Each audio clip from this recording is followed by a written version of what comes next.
मंदोत्साहम अतिस्थूलम अतिस्निग्धम महाशनम मृत्यू प्रमेय रूपेण. म्हणजे जे आळशी आहेत, व्यायाम करत नाहीत, अतिशय स्निग्ध चमचमीत तेलकट पदार्थ खातात, अतिशय स्थूल आहेत, अशांच्या मध्ये मृत्यू हा मधुमेह रूपाने येतो, असं 2000 वर्षापूर्वी लिहून ठेवलेलं आहे. मर्यादारात आंब्याचा सीझन, लोक त्यावेळी अगदी हक्काने म्हणत नाही आंब्याचं सीझन आम्हाला सांगू नका पथ्य, असं बऱ्याच वेळेला होतं. पण तुम्ही तेवढी घेतली तेवढंच जर ठेवलं तर फार बिघडत नाही. की आता इन्सुलिन सुरू झालंय ते काय कायमच घ्यायला लागणार आहे का? डायबिटीस ट्रीटमेंट करणं म्हणजे खरं तर प्रिव्हेंटिव्ह कार्डिओलॉजी आहे. अच्छा. म्हणजे त्या केल्याने आपण पुढे हृदयविकार टाळू शकतो. त्यामध्ये असं कळली की लाईफस्टाईल मॅनेजमेंटमुळे 58% डायबिटीस प्रिव्हेंट करता येतो. तर जरा वेळाने असं लक्षात आलं की लाडवाला जसं बेदाणं चिटकवलं असतं ती गोळी त्या लाडाला चिकटलेली होती. मग ह्याच्यासारखी कॉन्ट्रोवर्सी म्हणलं कुठे पाहायला मिळणार नाही. पण किती गोड खाणं योग्य आहे, आणि सकाळी चहामध्ये थोडी तरी साखर लागतेच मला, त्याशिवाय दिवसाची सुरुवातच नीट होत नाही. तर यासाठी काय केलं पाहिजे? एकदा सवलत दिली आपण की एक आंब्याची फोड खातो तो मनुष्य घरच्यांचा डोळा चुकवून वाटीवर आमरस खाणारच. त्यामुळे एक स्मोकिंग हा प्रकार अतिशय घातक आहे. तो मधुमेही आयुष्यात असं म्हणायला की ही शेवटची सिगरेट टाकून द्यायला पाहिजे डायग्नोसिस झाल्यावर.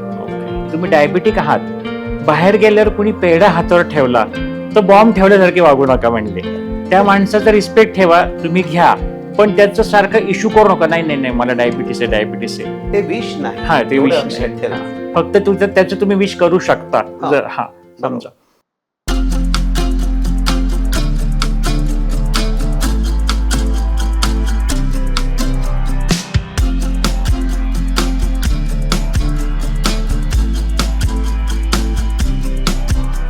नमस्कार, जगण्यातील काहीच्या एका नव्या भागामध्ये तुम्हा सर्वांचं पुन्हा एकदा स्वागत. आज आपला हा असा एपिसोड आहे ज्या एपिसोडची गेले कित्येक महिने आपण सर्वजण फार आतुरतेने वाट पाहत आहोत. म्हणजे जेव्हा जानेवारी महिन्यामध्ये आपण मेडिकल रिलेटेड एपिसोड चालू केले त्यावेळेलाच अनेकांचे आम्हाला अभिप्राय येत होते, अनेकांच्या आम्हाला सूचना येत होत्या की डायबिटीस या विषयावरती लवकरात लवकर एपिसोड करा.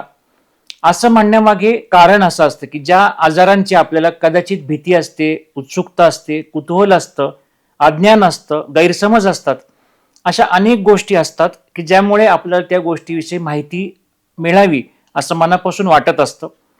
दुसरी गोष्ट अशी असते की जे आमच्या आत्ता जो आम्ही सर्वे करत असतो या निमित्ताने, की जे आजार पूर्वीपेक्षा जास्त प्रमाणामध्ये आज समाजामध्ये दिसत आहेत, जे जास्त पद्धतीने डायग्नोस होत आहेत, जे जास्त कमी वयातल्या मुलांमध्ये आपल्याला त्यांचं दिसत आहे की डायबिटीस लहान मुलांमध्ये जास्त वाढतोय, 40मध्येच 35मध्येच कित्येकांना डायग्नोस होतोय. यामुळे अवेअरनेस वाढतो आहे. यामध्ये लोकांना असं कळतंय की कमीत कमी ही ट्रीटमेंट आता लवकर घेण्याची गरज आहे. तरी देखील कित्येकदा आपली काही कारणाने होणारी टाळाटाळ, आपल्या हेल्थविषयी असणारी हेळसांड, अशी अनेक कारणं असतात की आपण ती ट्रीटमेंट सुरू करतो, त्याविषयी काही महिने एकदम आपण पाळतो, ती पथ्य पाळतो, सगळं करतो, पण का कोणास ठाऊक त्याच्याविषयी आपलं एक निवांत एक रिलक्टंट भावना येते की लॉंग टर्म आजारांच्या ट्रीटमेंट असतात, तर घेऊ, करू, फॉलोअपला बोलवले जाऊया, आता माझी शुगर बरी आहे, आता मी गोड बंद केलंय, मला काही होणारच नाही. या अशा अनेक स्वतःविषयी असलेल्या काही कारणांमुळे, गैरसमजुतींमुळे हे आजार कधी आतल्यात आपल्याला पोखरत राहतात आणि अचानक रौद्र रूप धारण करतात आणि मग धावपळ सुरू होते. डायबिटीस विषयी नव्याने काही सांगायचं असं मला जास्त गरज वाटत नाही, कारण तुम्ही कुठेही गेलात, कुठेही काही पॉडकास्ट ऐकले, कुठेही माहिती ऐकली तर डायबिटीस का होतो, कुणाला होतो, त्याला कसं टाळलं पाहिजे, हा पार्ट आपण बऱ्याचदा नेहमी ऐकत असतो. आजचा आपला एपिसोड करण्यामागचा मुख्यतः हेतू असा आहे की डायबिटीसमुळे होणारी कॉम्प्लिकेशन्स, ती कॉम्प्लिकेशन्स किती घातक ठरू शकतात, ती कॉम्प्लिकेशन्स टाळण्यासाठी आधीच काय खबरदारी घ्यायला हवी, किंवा ती कॉम्प्लिकेशन्स आता होतच आहेत तर ह्याला लवकरात लवकर आटोक्यात कसं आणता येईल, हा आपला आजचा मुख्यतः हेतू आहे. बाकी डायबिटीस रिलेटेड जी इतर माहिती आपल्याला असते ती तर आपण ह्या निमित्ताने घेणारच आहोत. डॉक्टर रवींद्र केवळकर हे नाव पुणे आणि आजूबाजूच्या परिसरात राहणाऱ्या लोकांसाठी अजिबात नवीन नाहीये. गेली 40 वर्ष डायबिटीस या क्षेत्रामध्ये अगदी लोकांच्या खूप जुने अनेक वर्षापासूनचे पेशंट सरांचे आहेत, आणि स्वतःचं त्यांचं येरवडा आणि त्या परिसरामध्ये डेक्कन एरियामध्ये स्वतःचं क्लिनिक आहे, हॉस्पिटल सेटअप आहे आणि पुण्यामधील रुबी सह्याद्रीसारख्या हॉस्पिटलला सर अटॅच आहेत. आजच्या या विषयावरती सरांकडनं आम्ही जेव्हा ही चर्चा करत होतो तेव्हा ह्याच विषयावरती जास्त चर्चा झाली की आपल्याला ह्याचे होणारे कॉम्प्लिकेशन्स हा विषय पण तितकाच महत्वाचा आहे. तर आजच्या एपिसोडमधनं नक्कीच मला असं वाटतंय या विषयाची आपल्याला भीती न बाळगता, म्हणजे आपला हा पॉडकास्ट चालू करण्यामागचा हेतूच हा होता की कुठल्याही आजाराची भीती न बाळगता त्याला ऍक्सेप्ट करून त्याची जी काही योग्य ट्रीटमेंट असेल ती पाळून आणि त्याच्याविषयीचं पूर्ण आपले गैरसमज घालून आपण त्यातील तज्ज्ञ लोकांकडून ही माहिती घ्यावी आणि आपलं जीवन सुकर आणि जास्तीत जास्त हेल्दी करण्याचा प्रयत्न करावा. तर आज आपण भेटत आहोत डॉक्टर केवळकर सर यांना आणि याविषयी आपल्याला नंतर काहीही अभिप्राय किंवा काही सूचना किंवा काही प्रश्न असतील तर नेहमीप्रमाणे आपल्या कमेंट सेक्शनमध्ये आपण नक्की कळवा. तर नमस्कार सर, आमच्या या जगण्यातील काही चॅनलवर तुमचं मनापासून स्वागत. गेले अनेक महिने आम्हाला डायबिटीस या विषयावरती एपिसोड करायचा होता, तर आज आपला तो दुग्ध शर्करा योग जुळून आला असं म्हणायचं या निमित्ताने. तर सर्वात आधी एक आपण बेसिक तर डायबिटीस विषयी माहिती घ्यायचीच आहे आपल्याला. तर डायबिटीस होतो म्हणजे नक्की काय होतं शरीरामध्ये? डायबिटीस म्हणजे रक्तातली साखर वाढते, पण नुसती रक्तातली साखर वाढणं असा हा आजार नाहीये. तर हृदय, डोळे, मेंदू, किडनी, हातापायांच्या नसा, रक्तवाहिन्या या सर्वांवरच आघात करणारा हा विकार आहे. बैठक काम, ताणतणाव, त्यानंतर जीवनशैली, फास्ट फूड, फास्ट लाईफ, प्रदूषण या सगळ्यांच्यामुळे आणि मुख्यतः व्यायामाचा अभाव या सगळ्यांच्यामुळे वजन वाढतं. हे वाढलेलं वजन असतं त्याच्यामुळे बऱ्याच वेळेला इन्शुलिन रेझिस्टन्स म्हणजे आपल्या शरीरातलं इन्शुलिन अकार्यक्षम होतं. या तेवढीच शुगर जाळायला जास्ती इन्शुलिन लागतं. मग पॅन्क्रियासला ओव्हर टाईम करायला लागतो. मग असं ओव्हर टाईम करून पॅन्क्रियास थकते आणि एक दिवस असा येतो की अकार्यक्षम इन्शुलिन आणि तेही कमी प्रमाणात या दोन्हीचा संयोग झाला, समतोल बिघडला की माणसाची शुगर वाढते.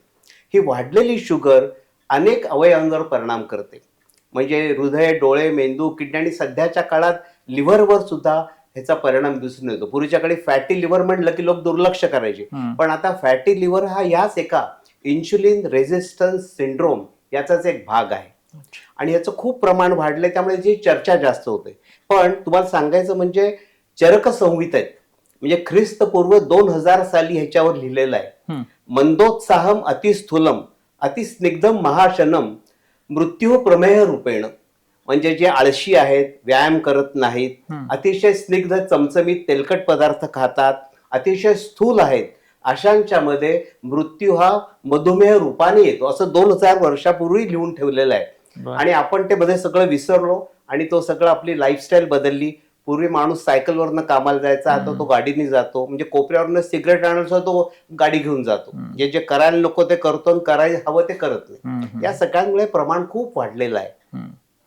पण आता जर आपल्याला जे नेहमी डायबिटीस आपण पाहतो तर कुठल्या तरी एखाद्या अचानक वेगळ्या काहीतरी आपण किरकोळ कारणासाठी करतो, ब्लडची टेस्ट करतो आणि अचानक कळतं तुमची शुगर जास्त आहे, काहीतरी एखादं ऍब्सेस झालं, दात काढायचा आहे, त्यावेळी आपल्याला आपण जो हिमोग्राम करतो त्यावेळी शुगर वाढलेली दिसते. तर ह्यातला हा मेन प्रश्न असा असतो की जी शुगर आपण पाहतो, BSL जी म्हणतो बोटावरती प्रिक करून, आणि जो HbA1c असं सध्या बऱ्याचदा हा शब्द ऐकू येतो, ह्या दोन्हीमध्ये एकतर फरक काय, किंवा BSL जे आपण नेहमी करतो त्यात रॅन्डम फास्टिंग आणि पोस्ट प्रँडियल PPG म्हणतो, त्याचं ह्याच्याशी काय महत्व आहे? आता पहिला जो तुम्ही विषय काढलात की बऱ्याच लोकांना माहिती नसतं, याला मी असं म्हणतो की डायबिटीस हा एक सायलेंट आजार आहे. काहीही लक्षणं नाहीत. काही वेळा एम्प्लॉयमेंटसाठी माणूस जातो आणि त्यावेळी कळतं अरे शुगर आहे, किंवा एखादं ऑपरेशन असतं आणि त्यावेळी कळतं शुगर 400 आहे.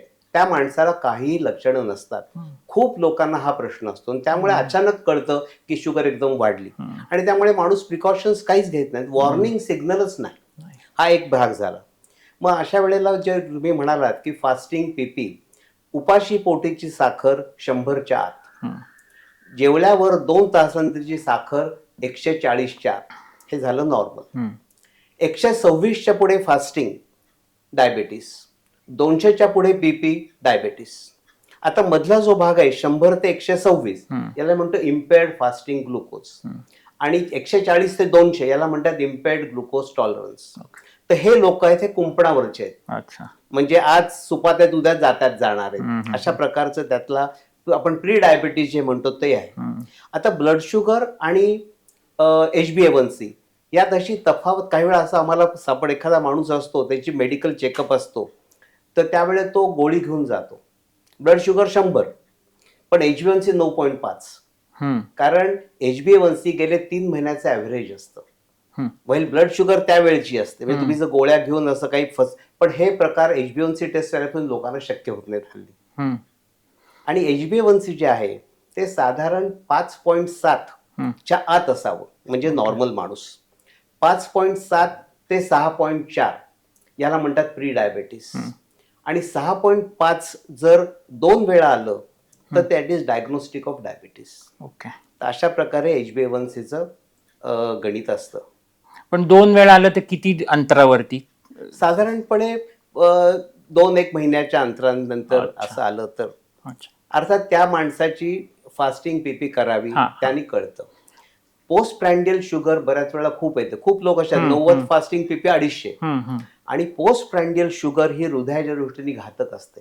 अशा अनेक स्टडीज झाल्या जगात ज्या म्हणतात की पोस्ट प्रँडियल शुगर हाय तेवढं कार्डिओव्हॅस्क्युलर इव्हेंट्स जास्त. अच्छा. डायबिटीस ट्रीटमेंट करणं म्हणजे खरं तर प्रिव्हेंटिव्ह कार्डिओलॉजी आहे. अच्छा. म्हणजे त्या केल्याने आपण पुढे हृदयविकार टाळू शकतो. पण आता हे जे आहे HbA1c, ते आपण जे आता मधल्या बॉर्डरवरचे जे कुंपणावरचे लोक आहेत त्यांनी आता काय काळजी घ्यायला हवी त्या स्टेजला? त्या स्टेजला तर खरं इनफॅक्ट हे जे लोक आहेत यांनी अतिशय काळजी की ते डायबिटीस टाळू शकते. एक संधी आयुष्यातली की तुम्हाला कळलं आपल्याला इम्पेअर्ड ग्लुकोज टॉलरन्स आहे किंवा प्री डायबिटीस आहे, ही आयुष्यातली एक संधी आहे की ज्यावेळी ते प्रयत्न करून डायबिटीस टाळू शकतात. म्हणजे घरात डायबिटीस आहे, स्वतः जाड आहेत, पण कळलं सुरुवात. पहिली गोष्ट लाईफस्टाईल चेंजेस. जगात जे अनेक ट्रायल्स झाल्या, एक फिनिश डायबेटिक स्टडी म्हणून आहे, त्यामध्ये असं कळली की लाईफस्टाईल मॅनेजमेंटमुळे 58% डायबिटीस प्रिव्हेंट करता येतो. वेट रिडक्शन, आहारामधली पथ्य आणि मुख्य वजन. हल्लीच्या काळामध्ये ग्लुकोज सेंट्रिक पेक्षा फॅट सेंट्रिक जास्त ड्रग्ज आलेली आहेत की तुमच्या रक्तातलं फॅट कमी, शरीरातलं फॅट कमी करायचं. कारण फॅट हेच डेंजरस असतं. फॅट हा नुसता एक हे नाहीये, चरबीचा गोळा नाहीये, त्याला म्हणतात it is the largest endocrinal organ in the body. ते अनेक केमिकल सायटोकाईन सिक्रेट करतात ज्याच्यामुळे इन्शुलिनची कार्यक्षमता कमी होते, इन्शुलिन रेझिस्टन्स वाढतो. त्यामुळे फॅट, इस्पेशली आपल्या अवयवांभोवतीचं फॅट, त्याला व्हिसरल फॅट म्हणतो, ते डेंजरस असतं. त्यामुळे अशा लोकांनी प्रयत्न करून वजन कमी करणं हा पहिला भाग राहतो. अच्छा. आणि जे आपल्याला नेहमी ऐकायला मिळतात की मला टाईप 2 डायबिटीस सांगितलं, टाईप 1 सांगितलं, ह्या दोन्ही मधला फरक काय असतो? आता टाईप 1 डायबिटीस म्हणजे हा डायबिटीस असतो, सहसा लहान मुलांमध्ये होतो आणि त्यांच्यामध्ये they require insulin for survival. त्यांनी जर इन्शुलिन घेतलं नाही तर त्यांच्या जीवाचं बरं वाईट होऊ शकतं. आणि इन्शुलिन नाही 2 दिवस जरी नाही घेतलं तरी त्यांना डायबेटिक कीटो ऍसिडोसिस म्हणून एक अतिशय जीवघेणा आजार होऊ शकतो की ज्याला हॉस्पिटलायझेशन करून शिरेमधनं सलाईन, IV फ्लुइड्स आणि इन्शुलिन असं द्यायला लागतं. आणि हा प्रकार अतिशय गंभीर असतो. त्यामुळे टाईप 1च्या लोकांना they require insulin for survival. While type 2 हा प्रकार असतो, हा टाईप 2 डायबिटीस हा साधारणपणे इन्शुलिन रेझिस्टंट त्यात जास्त, म्हणजे जाड लोक असतात आणि त्या जाड लोकांना नंतर इन्शुलिन रेझिस्टन्स असतो. पहिलं मगाशी म्हटल्याप्रमाणे पहिला काही काळ शरीर कॉम्पेन्सेट करतं. शरीरामध्ये रिझर्व्ह कपॅसिटी भरपूर आहे, निसर्गाने खूप आपल्याला रिझर्व्ह कपॅसिटी दिली आहे, पण ती आपण एक्सिड करतो. आणि मग शेवटी वेळ अशी येते की इन्शुलिन अकार्यक्षम आणि तेही कमी प्रमाणात, मग डायबिटीस होतो. हा टाईप 2 डायबिटीसला बहुधा तो गोळ्यांनी कंट्रोल होतो, पण शेवटी त्या लोकांना सुद्धा कंट्रोलसाठी insulin, not for survival, for control they require insulin, असा टाईप 2 झाला. टाईप 2 हा साधारण एल्डरली लोकात असतो. पण सध्या अशी जी हे असतात ज्यांच्या आई वडिलांना डायबिटीस आहे आणि अगदी लाडात वाढलेली मुलं आहेत, कोला, फास्ट फूड, चिप्स हे खात असतात, अशा मुलांना सुद्धा टाईप 2 डायबिटीस होतो. म्हणजे आमच्या 6-7 वर्षाच्या मुलांसुद्धा they have got type 2 diabetes of young म्हणतात. त्यांच्या मानेवर असे खुणा दिसतात, त्याला म्हणतो आम्ही अकॅन्थोसिस. जाड असतात, स्किन टॅग्स मानेवर दिसतात आणि त्यातला एवढा एक बाकी they respond to oral drugs. हा टाईप 2 डायबिटीसच असतो, फक्त लहान मुलांमध्ये असतो. अच्छा. At the same time type 1 diabetes हा सिनियर लोकांचा दिसू शकतो. त्यामुळे वयाने कळत नाही डायबिटीस टाईप 1 आहे का टाईप 2 आहे. त्याला मग एक डायबिटीस टाईप 1.5 म्हणतात. अच्छा. की सुरुवातीला बराच काळ त्यांच्या पॅनक्रियाज काम करतात, पण शेवटी इन्शुलिन तयार होत नाही आणि मग त्यांना इन्शुलिनचीच गरज लागते. काही काळ गोळ्यांवर, पुढे इन्शुलिन. आणि टाईप 1ची जी मुलं असतात त्यांच्यामधल्या पॅनक्रियाच्या बीटाचे सगळ्या नाश पावतात.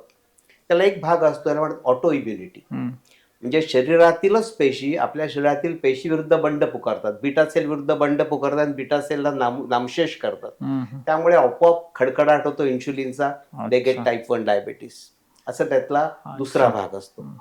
आणि आणखी असे जे हायर रिस्क ग्रुप आहेत, आता आपण हे ऐकलं फूड रिलेटेड लोकांचं आहे किंवा एक्सरसाइज न करणारे लोक आहेत, आणखी असे हाय रिस्क मध्ये कोण लोक येऊ हाय शकतात? रिस्क असे एक म्हणजे ज्यांच्या घराण्यात डायबिटीस अनुवंशिक आहे, ते are high risk. Okay. Number 2 त्यातल्या त्यात आणखी महत्वाची म्हणजे Asian, Indians, South East Asia, आपण सगळे लोक हाय रिस्क आहोत. ओके. याचं कारण आपला जरी बॉडी मास इंडेक्स म्हणजे वजन जास्त नसलं, अशी एक स्टडी झाला होता, लॅन्सेटमध्ये आला होता की एक इंग्लंडमधला डॉक्टर आणि एक भारतातला डॉक्टर, या दोघांचं त्यांनी पाहिलं, दोघांचे बॉडी मास इंडेक्स सेम, पण इंडियन लोकांमध्ये फॅट जास्त असतं. ओके. आणि ते फॅट मगाशी म्हणलं फॅट इज डेंजरस, फॅटनी त्यांचा इन्सुलिन रेझिस्टन्स जास्त येतो. अच्छा. आणि अशामुळे त्यामुळे भारतीयांना थिन ओबीज इंडिव्हिज्युअल म्हणतात, थिन फॅट इंडियन. अच्छा. की ते दिसायला बारीक दिसतात, पण त्यांना सेंट्रल ओबेसिटी असते.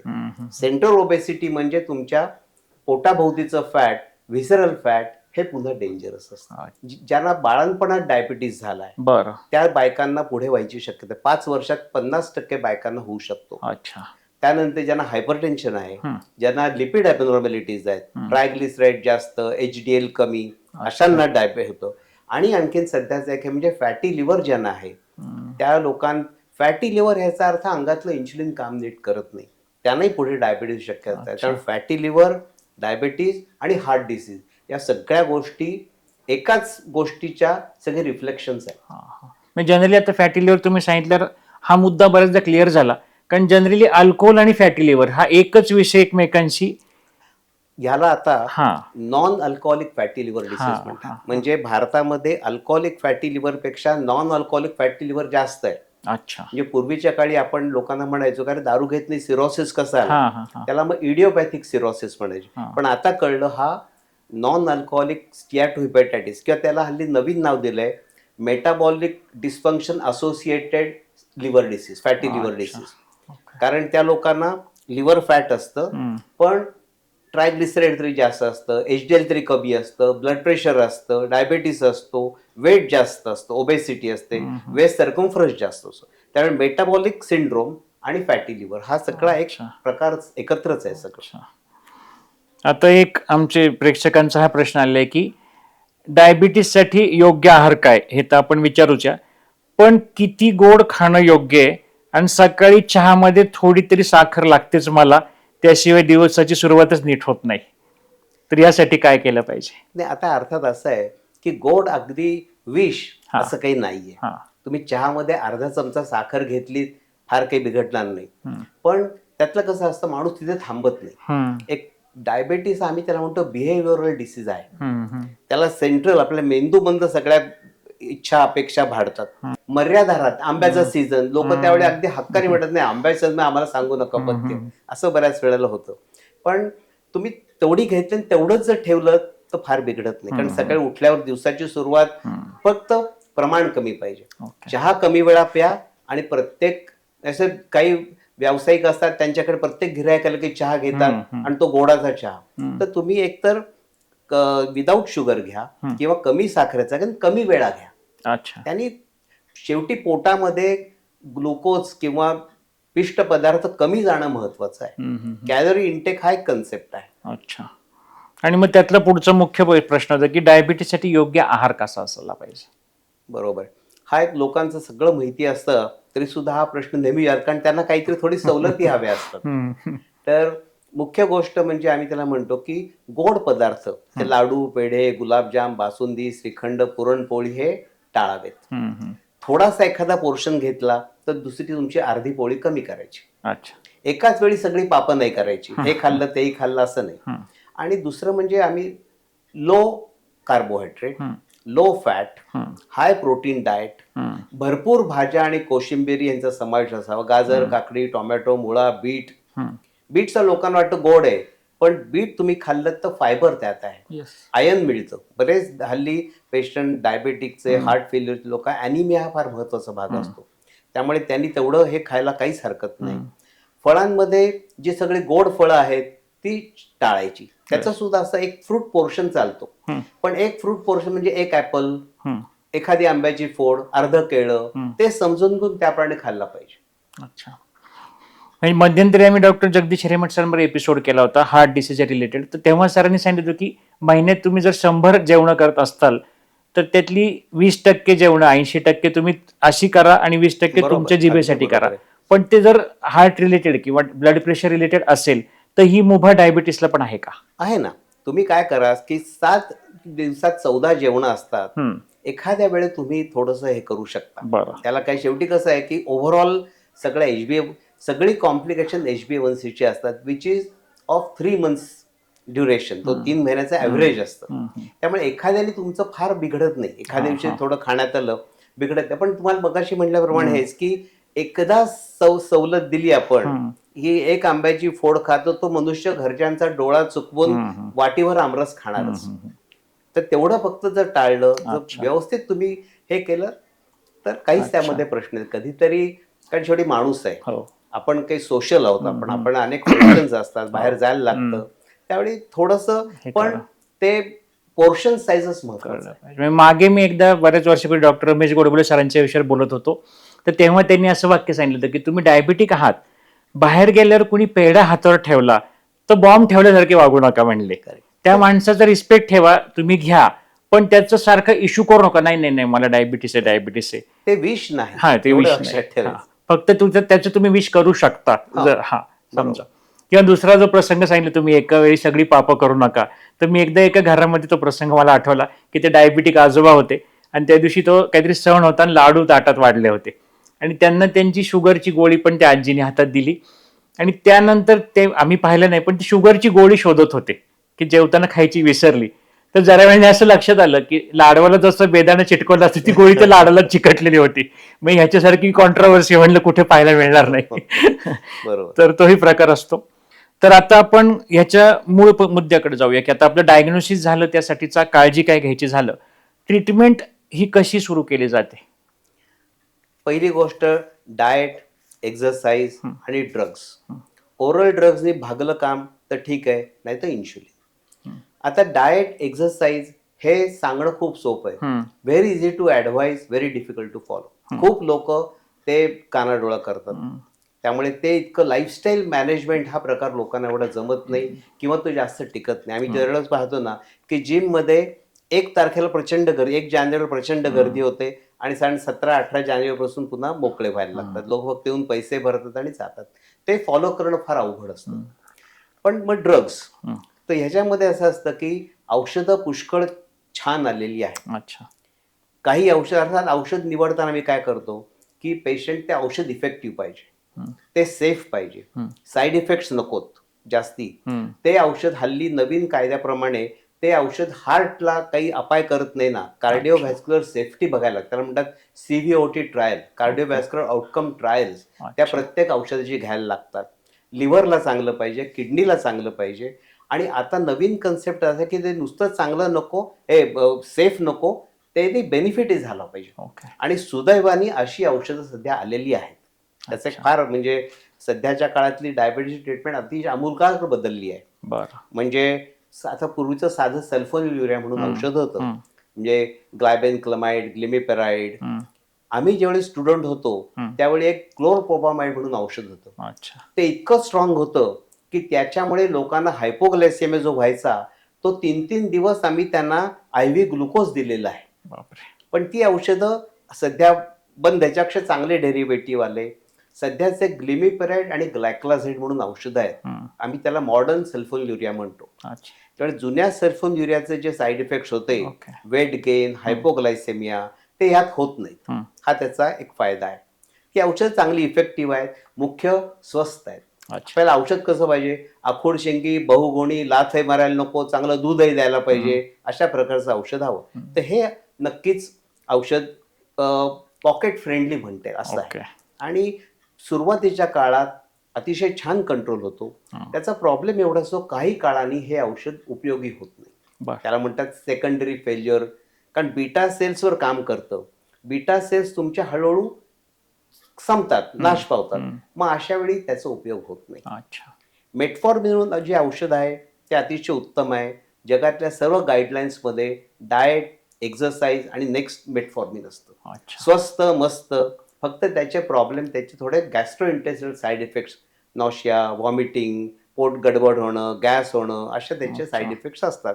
पण तरी ते औषध हार्टच्या दृष्टीने चांगलं आहे, वेट न्यूट्रल आहे, त्यांनी वजन वाढत नाही. त्या सल्फोन्युरियामुळे वजन वाढतं माणसाचं. तो एक भाग आहे. ॲज इट इज डायबेटिकना ओबीज असतात, त्यात पुन्हा औषधामुळे वजन वाढतं. अच्छा. तिसरं औषध जे आता सध्याचं जे आहे त्याला म्हणतात SGLT2 इनिबिटर. हे औषध सध्याचं अतिशय चांगलं औषध आहे. ह्याचं काम काय की लघवी वाटे साखर बाहेर काढतं. बर. आणि त्यामुळे, आणि हे औषध युरिनमधलं अल्ब्युमिनचं प्रमाण कमी करतं. त्यामुळे किडनी प्रोटेक्शन आहे, हार्ट प्रोटेक्शन आहे, वजन कमी करतं, लिपिड फ्रेंडली आहे, BP कमी करतं, सूज कमी करतं. असे अनेक त्याचे फायदे आहेत. तोटा एवढाच आहे की त्याच्यामुळे स्त्रियांमध्ये विशेषतः फंगल इन्फेक्शन होतं. अच्छा. कारण हे युरिनमधनं शुगर बाहेर जाते, त्यामुळे होतं. पण अर्थात चांगलं जेनेटल हायजीन ठेवलं, पाणी जास्त प्यायलं, तर हे साईड इफेक्ट्स दूर होऊ शकतात. औषध एकदम रामबाण आहे. कारण मगाशी म्हटल्यावर वजन कमी होणं हा जो भाग आहे, यांनी वजन कमी होतं. म्हणजे एका दगडात दोन पक्षी, वजनही कमी होतं आणि शुगरही चांगली राहते. आणखीन एक GLP-1 म्हणून एक नवीन औषध आलं, GLP-1 रिसेप्टर अगोनिस्ट. हे GLP-1 जे असतं ना, ते आपण जेवण केलं, अन्न लहान जड्यात पोचलं की GLP-1 म्हणून एक हॉर्मोन सिक्रेट होतं. या GLP-1चं काम काय की तो ग्लुकोज डिपेंडंट इन्शुलिन रिलीज करतो. म्हणजे जेवढी साखर त्या प्रमाणात इन्शुलिन रिलीज करतो. त्यामुळे हायपोग्लायसेमिया होतो. जो सल्फोनिरियाचा तोटा असतो की ग्लुकोज डिपेंडंट, तुम्ही जेवला नाही तर कमी जेवलात तर त्या प्रमाणात रिलीज होईल.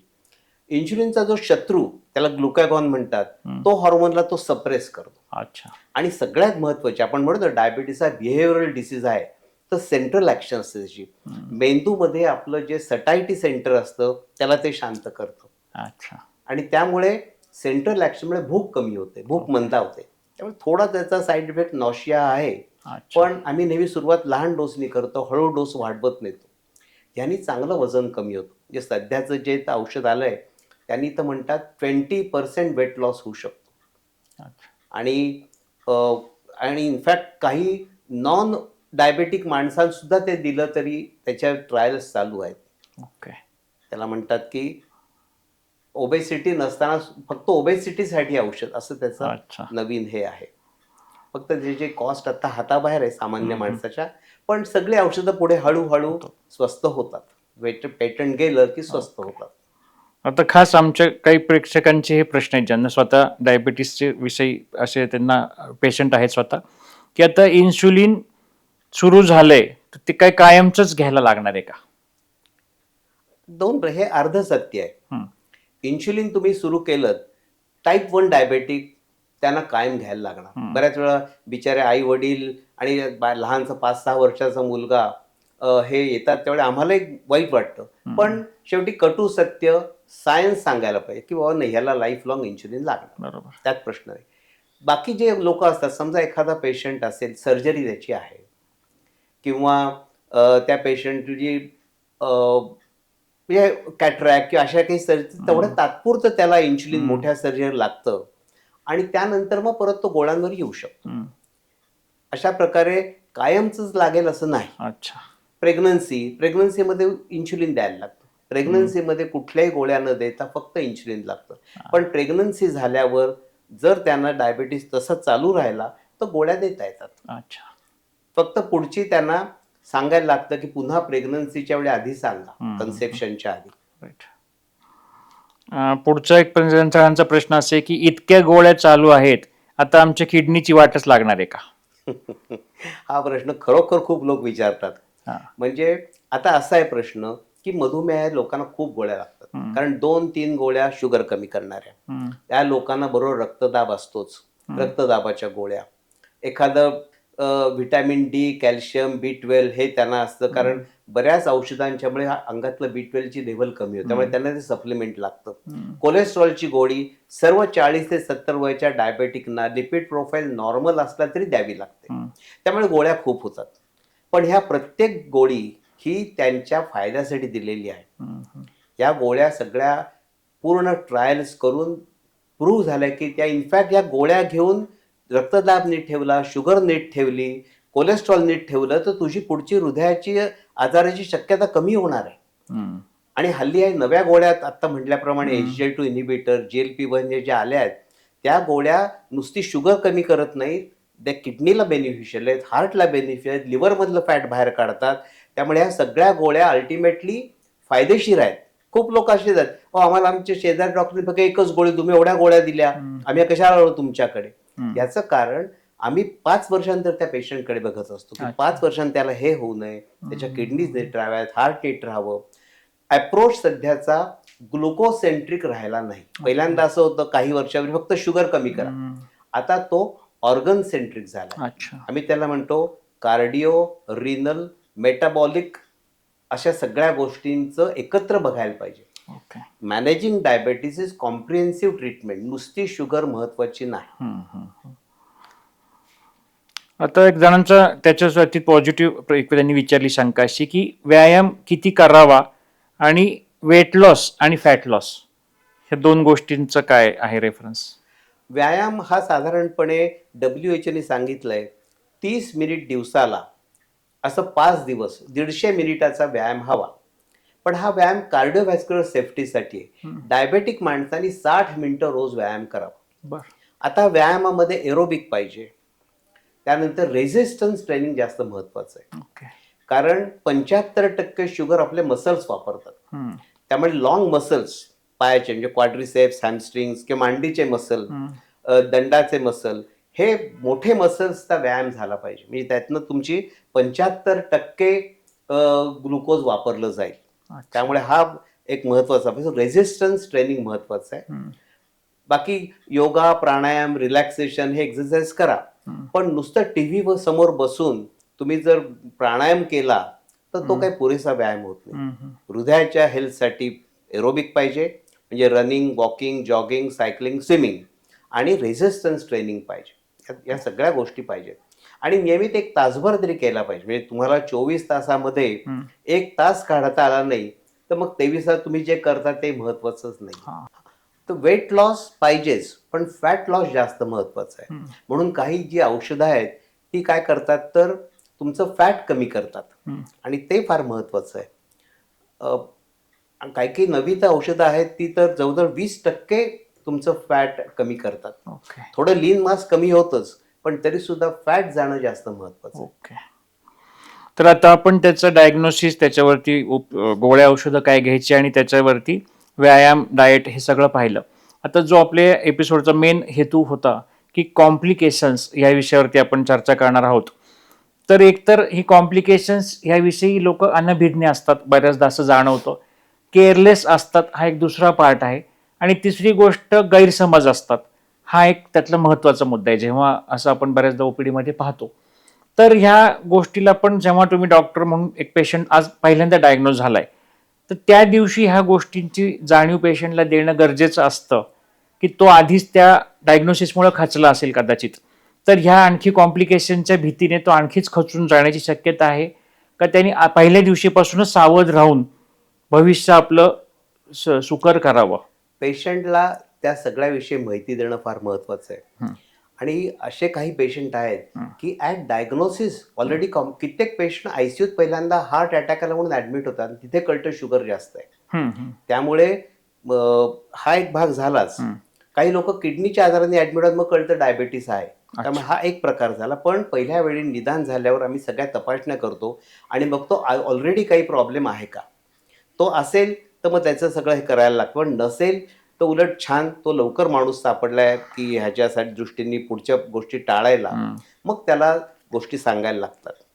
तर आता कॉम्प्लिकेशन जी असतात ती दोन प्रकारची, मायक्रोव्हॅस्क्युलर म्हणजे सूक्ष्म रक्तवाहिन्यांची कॉम्प्लिकेशन, ओके. ती म्हणजे रेटॅनोपॅथी, न्यूरोपॅथी आणि नेफ्रोपॅथी. ओके. किडनी, डोळ्याचा पडदा आणि नर्व्स, पायाच्या हातापायाच्या नर्व्स. ओके. तर ह्याचं एक महत्त्व असं आहे, एक म्हणजे या तिन्ही गोष्टी हातात हात घालून येतात. बर. त्यामुळे एखाद्या पेशंटला जर न्यूरोपॅथी असेल तर त्याचे किडनी अल्ब्युमिन युरिया बघायला लागतो, याला किडनी इन्व्हॉल्ड आहे का. त्यासाठी एक नवीन टेस्ट आहे, म्हणतात मायक्रो अल्ब्युमिन. ओके. ही टेस्ट अल्ब्युमिन लघवीमध्ये मॅक्रो व्हायच्या आधीच कळतं बर. आणि तेव्हापासून आपण प्रिव्हेंट करू शकतो. अच्छा. दुसरं म्हणजे या सगळ्या गोष्टीमध्ये रेटायना. आता बऱ्याच वेळा असं होतं की डोळे तपासत नाहीत लोक. ॲट डायग्नोसिस डोळे तपासायचे, आत्ता काही नाहीये, दरवर्षी एकदा तपासायचे. ओके. कारण बऱ्याच वेळेला ह्या सगळ्या गोष्टी सायलेंटली चालू असतात. म्हणजे आम्ही म्हणतो बऱ्याच वेळेला की डोळे गेल्यावरच डोळे उघडले या माणसाचे. असं बऱ्याच वेळा होतं की त्यांना काही त्याची अंदाज येत नाही. ठराविक ठिकाणी जर रक्तस्राव झाला तर ताबडतोब व्हिजन जाऊ शकते. अशा अनेक पेशंट आहेत की त्यांना हे सगळे अडचणी आलेल्या आहेत. आणि हा मुख्य एक भाग चांगला ह्यातला असा भाग आहे की हे सगळी complication microvascular they depend on duration of diabetes. आणि जर ट्रीटमेंट पहिल्यापासून चांगली केली तर ही आपण प्रिव्हेंट करू शकतो, टाळू शकतो. त्यामुळे मायक्रोव्हॅस्क्युलर कॉम्प्लिकेशन्स डिटेक्ट करायची, नसली तर आणि त्याला पुन्हा शुगर कंट्रोल करणे. उदाहरणार्थ किडनीचं समजा आपण बघितलं, किडनी प्रॉब्लेम नंबर 1 म्हणजे रक्तदाब कंट्रोल ठेवणे, 130/80, शुगर कंट्रोल ठेवणे. आणि आणखीन लोक एक चूक करतात, वेदनाशामक औषधं घेतात. हा फार मोठा प्रॉब्लेम आहे. कारण काय होतं, हा पेशंटला ऑर्थोपेडिक प्रॉब्लेम येतो, या पेशंटला ENT प्रॉब्लेम येतो, डेंटल प्रॉब्लेम येतो. हे सगळे ठिकाणी त्यांना पेन किलर, अँटी इन्फ्लमेटरी, त्याला म्हणतो आम्ही NSAID, हे दिले जातात. आणि त्या गोळ्या जर समजा रिनल प्रॉब्लेम, किडनीचा प्रॉब्लेम असेल, अल्ब्युमिन युरिया असेल, तर ह्या गोळ्या, एक गोळी सुद्धा त्याला म्हणतो ॲक्यूट किडनी इंजुरी होऊ शकते. त्यामुळे या वेदनाशामकाचा बळी काही लोक आपापले घेतात. तर ते टाळायला लागणार आहे. हा त्यातला एक भाग आहे. आणि स्मोकिंग. बर. स्मोकिंग हे किडनीला घातक, पायाला घातक. कारण स्मोकिंगमुळे आपण म्हणतो ॲथेरोस्क्लेरोसिस, पायाच्या रक्तवाहिन्या ब्लॉक होतात, गँग्रीन होऊ शकतं आणि हृदयाला तर वाईटच आहे. त्यामुळे एक स्मोकिंग हा प्रकार अतिशय घातक आहे. तो मधुमेहींनी आयुष्यात असं म्हणायला पाहिजे ही शेवटची सिगरेट टाकून द्यायला पाहिजे डायग्नोसिस झाल्यावर. ओके. आणि थोडं न्यूरोपॅथी विषयी आम्हाला सांगा ना अजून. हा, न्यूरोपॅथीचं असं असतं की बऱ्याच वेळेला लोकांना न्यूरोपॅथी जी असते ती म्हणजे लक्षणं असतात की पायाला मुंग्या येतात, पायाची आग होते, जळजळ होते, कापसावर चालल्यासारखं वाटतं हे करताना, अशा सगळी तक्रारी असतात. तर ह्या तक्रारी ज्या असतात त्या माणसाला डायबिटीस असला तर सगळ्याच डायबिटीसमुळे असतील असं नाही. ट्रीटेबल दुसरी कारणं शोधायला पाहिजेत. काही वेळा त्या ठिकाणी हिडन अल्कोहोलिझम असतं. ते ह्या सगळी इतर कारणे बघायला पाहिजेत. पण मधुमेहात ह्या गोष्टी होतात. आणि काय होतं की पायाच्या संवेदना बधीर होतात. त्यामुळे लागलेलं, टोचलेलं हे कळत नाही. म्हणजे आमचा एक पेशंट होता, त्याच्या बुटामध्ये एक खिळा होता. तो बूट घालून गेला, दिवसभर हिंडला, त्याला काही वेदना झाल्या नाहीत. आणि संध्याकाळच्या रक्ताची धार, सगळा मोजा लाल बुंद झाला होता. कारण त्याला ते कळलं नाही की आहे. पुढचा प्रश्न त्याच अनुषंगाने होता आपल्या गप्पात. आता तोच विषय आपण कंटिन्यू करूया की डायबिटिक फूट म्हणजे काय आणि त्याचं जर दुर्लक्ष केलं तर कुठे जाऊ शकतं हे सगळं. आता म्हटल्याप्रमाणे संवेदना कमी, लागलेलं कळत नाही, रक्तपुरवठा नीट होत नाही, अँटीबायोटिक पोचत नाहीत, या सगळ्यामुळे, आणि शुगर जास्त असल्यामुळे जंतुसंसर्ग लवकर होतो. या सगळ्यांच्यामुळे शेवटी ही गोष्ट गँग्रीन पर्यंत जाऊ शकते. आणि ज्या लेव्हलला तो प्रकार असेल त्या प्रमाणात आपल्याला अँप्युटेशन करायला लागतं. बऱ्याच वेळा अगदी गुडघ्याच्या खाली बिलोनी अँप्युटेशन लागतं. कारण त्या माणसाला चालण्याच्या दृष्टीने ते सोयीचं असतं. पुढे त्याला फूट देऊन आर्टिफिशियल लिम्ब सेंटरला पाठवून त्याचं रिहॅबिलिटेशन करता येतं. पण ह्या गोष्टी, आणि बऱ्याच लोक पायाच्या रक्तवाहिन्या काळात ब्लॉक्ड असतात. एक तर स्मोकिंगमुळे किंवा ॲथेरोस्क्लेरोसिस ॲडव्हान्स झालं तर तो प्रश्न येतो. सुदैवाने पेरिफेरल व्हॅस्क्युलर डिसीज हा भारतात कमी आहे. आपल्याकडे न्यूरोपॅथी जास्त आहे. तर म्हणून अशा लोकांनी पायाची काळजी घेणं फार महत्वाचं आहे. अच्छा. आणि डायबिटीस म्हणजे समजा डायबिटिक फूडचा असेल की मला एका पायाला होऊन गेला तर दुसऱ्या पायाला पण होण्याची शक्यता असू शकते. अगदी बरोबर. याला आम्ही म्हणतो हाय रिस्क फूड. ओके. ज्याचा अनकंट्रोल शुगर आहे, जो स्मोकिंग करतो, ज्याला एका पायाला झालंय काही, त्याचा दुसरा पाय त्याच रिस्क मध्ये आहे. स्मोकिंग म्हणण्यापेक्षा आपण तंबाखूजन्य पदार्थ म्हणावा. सर्वच म्हणजे निकोटीन सगळे सारखे हा. त्यामध्ये अगदी कारण काही शब्दशः काही जण फक्त सिगारेट म्हणून नाही, घेऊ शकतात. अगदी तर दुसऱ्या पायाला होण्याची शक्यताही अगदी असतेच. तेवढीच असते. त्यामुळे त्याला हाय रिस्क फूड म्हणतात. हा हा हा. आता पुढचा जो कॉम्प्लिकेशनचा एक भाग होता त्याच्यामध्ये सर्वात महत्वाचा आपण ज्यावर आधी चर्चा केली होती की हृदयावर डायबिटीसचे होणारे दुष्परिणाम.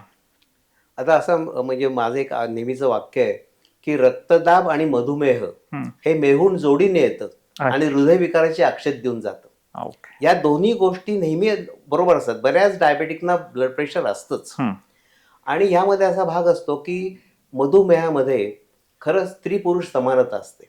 खरं म्हणजे बायकांमध्ये जोपर्यंत पाळी चालू असते तोपर्यंत हृदयविकार फारसा आढळत नाही. पण ह्या स्त्रियांना जर मधुमेह असला तर ही जे कवच कुंडल असतात ती निसर्ग काढून घेतो आणि त्यामध्ये स्त्रियांना पुरुषांना एवढाच हृदयविकार होतो. अच्छा. दुसरी गोष्ट म्हणजे डायबेटिक मधला हृदयविकार, एक तर डायबेटीस भारतात लवकर होतो त्यामुळे हृदयविकार लवकर होतो. कारण वाईट 35-40ची माणसं, लहान 5-7 वर्षाची मुलं बरोबर असतात आणि त्या लोकांची बायपास किंवा अँजिओप्लास्टी असते. हे अतिशय दुर्दैवी आहे. पण आणि त्याच्यातून हा जो हृदयविकार असतो हा डिफ्यूज डिसीज असतो. त्यामुळे त्याला बहुतेक बायपासची जास्त गरज पडते. ओके. आणखीन एक गोष्ट म्हणजे लेफ्ट मेन आर्टरी जी हृदयाची असते ती महत्वाची, ती ब्लॉक होते. त्याला आमच्या भाषेत विडो मेकर्स डिसीज म्हणतात की हा बायकोला वैधव्यात ढकलणारा आजार इतका गंभीर असतो. आणखीन एक महत्वाची गोष्ट म्हणजे हृदयविकार ऑटोनॉमिक न्यूरोपॅथीमुळे, काही नसा डॅमेज झाल्यामुळे त्याचं वेदना जाणवत नाही. त्यामुळे वॉर्निंग सिग्नल मिळत नाही. त्यामुळे तो पेशंट दवाखान्यात उशिरा पोचतो. अच्छा. ज्याला आम्ही विंडो पिरियड किंवा गोल्डन पिरियड आवर्स म्हणतो, त्या काळात जर माणूस दवाखान्यात पोचला तर त्याला थ्रॉम्बोलिसिसची ट्रीटमेंट आहे. तो क्लॉट आपण विरघळवून टाकू शकतो. पण तो क्लॉट विरघळून टाकायला काही ठराविक वेळच जायला पाहिजे.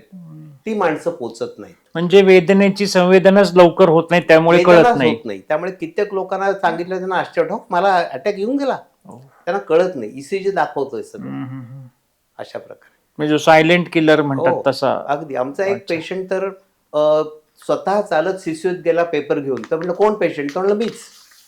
इतकं त्याला काही कळत नव्हतं म्हणजे अशा प्रकारे. तर त्याला आम्ही कसा प्रोटोकॉल केलाय, ABCDEFGH of prevention of heart disease. A म्हणजे A1C, HbA1c 7च्या आत. B blood pressure, blood pressure 130-80च्या आत.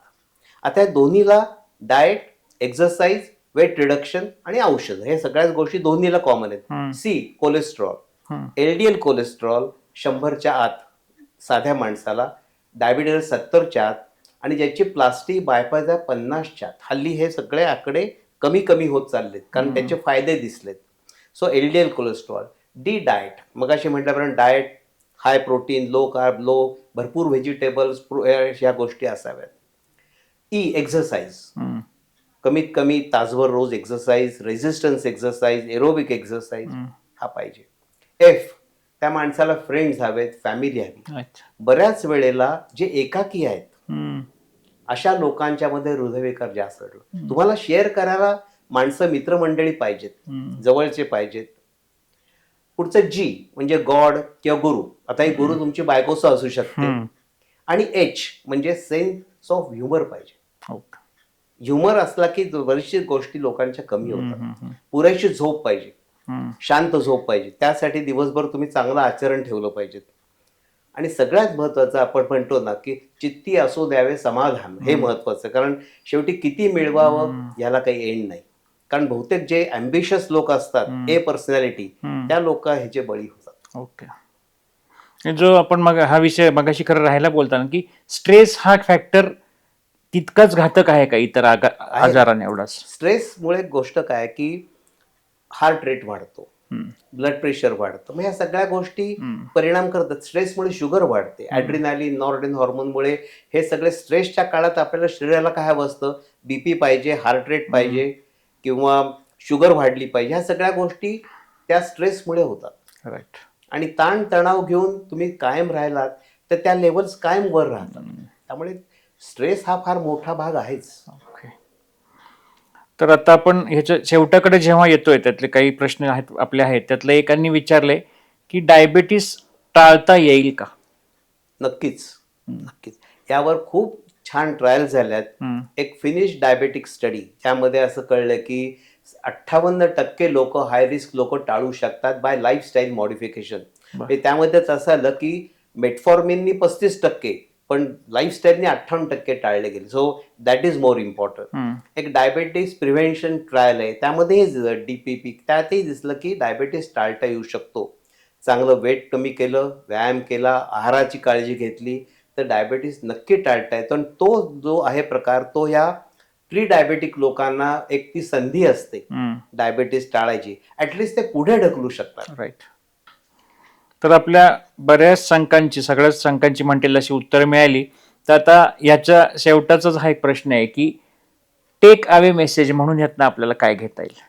मुख्य, जर तुम्हाला मधुमेह नसेल तर तो टाळावा. त्याला आम्ही म्हणतो प्रायमरी प्रिव्हेन्शन.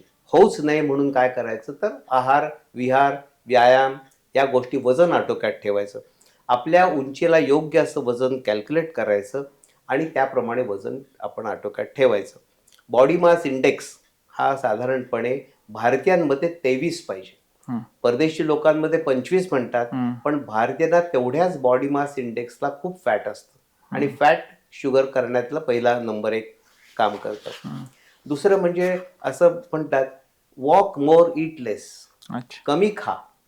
जे आपलं हे जे असतं की कायमच आपण उत्सवाच्या मूडमध्ये असतो, तर मोजकं खावं आणि सात्विक खावं, हा एक भाग.